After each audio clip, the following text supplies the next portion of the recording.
चलें तो दोस्तों आज मैंने क्या आपके नई टॉपिक। तो देखिए आज हम पढ़ेंगे जापान, यानी जो जापान है।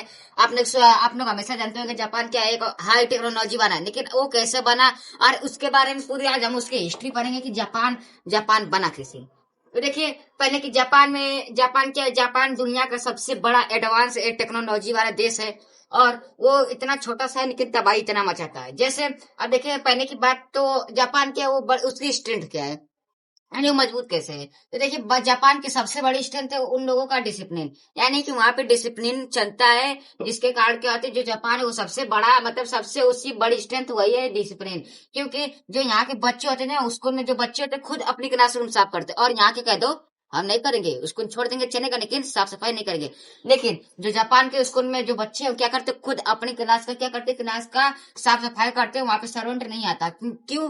क्योंकि वहां पे जो, ताकि वो बच्चों को क्या सिखाया जाता है कि बच्चों को सिखाया जाता है कि अपना काम खुद करना। तो देखिए यानी कि जो वहाँ के जो बच्चे होते हैं, बच्चे क्या होते हैं, वो सिखाया जाता है कि अपना काम खुद करना और सफाई रखना उनकी क्या जिम्मेदारी होती है। यानी कि अगर यहाँ पे कह दे कि बच्चों को कि आप उसको एक दिन क्लास साफ करिए, कहेंगे हम नहीं करेंगे, हम जा रहे हैं। लेकिन जो जापान के बच्चे होते क्या होते, उनके अंदर डिसिप्लिन होता है, इसलिए क्या करते हैं, वो अपना जिम्मेदारी रखते हैं, यानी अपनी जिम्मेदारियों को निभाते हैं और साफ सफाई रखते हैं, और क्या करते हैं, अपने डिसिप्लिन में रहते हैं। तो यानी कि discipline is most important for human life. जैसे कि बात छोटी सी है लेकिन मगर असर क्या होता है पूरी जिंदगी पर होता है, कि बात छोटी सी है मगर असर पूरी जिंदगी पर होता है।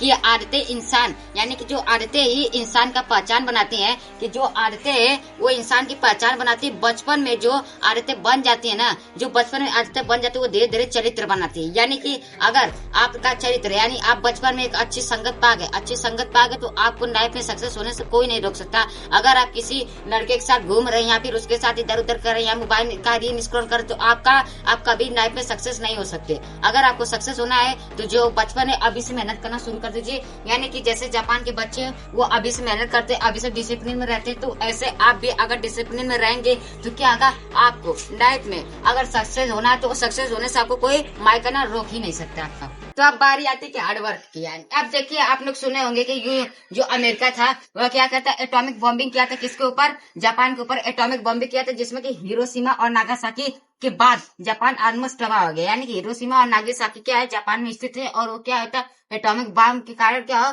पूरा एकदम सिटी डिस्ट्रॉय हो गई, मतलब की तबाही मच गई पूरा, मतलब की जापानी खत्म हो गया था, जैसे इकोनॉमी भी खत्म हो गई थी। लेकिन क्या हुआ, सिर्फ कुछ डेडिकेट्स यानी कि डिकेट्स में जापान ने इतनी प्रोग्रेस की, यानी कि वो रुका नहीं, गिव अप नहीं किया। मार खाने के बाद भी क्या हुआ, वो हार्ड वर्किंग किया, और कुछ ही यानी कि इतनी प्रोसेस में, यानी कि कुछ प्रोग्रेस में, यानी कि कुछ प्रोग्रेस की वजह से आज दुनिया के सबसे एडवांस इकोनॉमिक में से एक है। यानी कि आज वो जापान क्या है, एक इतना शक्तिशाली देश बन चुका है, और उसके पास इतनी एडवांस टेक्नोलॉजी है कि वो चाहे तो किसी को भी चुटकी में हरा सकता है। जैसे कि तो जो जापान क्या है, वो गिव अप नहीं किया। तो इसी पे मुझे एक शायरी आती है कि हालात कितने भी खराब क्यों ना हो, कि जो हालात हो कितना भी खराब क्यों ना हो, और अंधेरा चाहे जितना गहरा क्यों ना हो, सुबह एक दिन सुबह, यानी सुबह आती है, यानी कि रात चाहे जितनी लंबी हो लेकिन सुबह आती है, उसी तरह सुबह जरूर होती है। जिंदगी बिल्कुल भी ऐसी है, यानी जिंदगी क्या है, बिल्कुल ऐसी है कि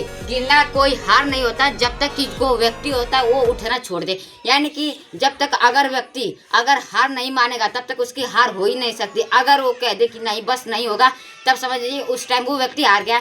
जैसे कि जापान था, जापान चाहता तो यहीं पे कहता कि बस काम खत्म, लेकिन क्या किया, वो प्रोग्रेस किया, यानी गिव अप नहीं किया। उससे कारण क्या हुआ, वो आज दुनिया की सबसे एडवांस टेक्नोलॉजी में से एक है। कौन? जापान। हार्डवर्क और उसके बारे में अब बारी है कि उसकी टेक्नोलॉजी का क्या सिस्टम है। तो देखिए टेक्नोलॉजी और सिस्टम में क्या है, जो जापान का बुलेट ट्रेन है, जो कि जिसको हम कहते हैं सिंकानसेन कहते हैं, वो दुनिया के फास्टेस्ट और मोस्ट पंक्चुअल ट्रेन है, यानी कि टाइम पे आने वाली और एकदम तेज जाने वाली ट्रेन है जो जापान की। लेकिन अगर वो 30 सेकंड भी लेट हो जाए, तो क्या जो रेलवे की कंपनी है ना, जो रेलवे कंपनी है क्या करते, पैसेंजर को सॉरी बोलते हैं, और यहाँ पे 1 घंटा से वेट करना ट्रेन का पता नहीं, और सॉरी का घंटा, बैठना तो बैठो नहीं तो जाए। तो यहाँ पे देखिए जापान में तो बहुत ही अलग है। अब देखिए तो कंक्लूजन ये निकला कि जापान से हमें 3 बड़ी चीज सीखने को मिलती है। पहला डिसिप्लिन, दूसरा हार्डवर्क, और तीसरा नेवर गिव अप। यानी कि अगर गिव अप हो गया तो समझे कि काम खत्म।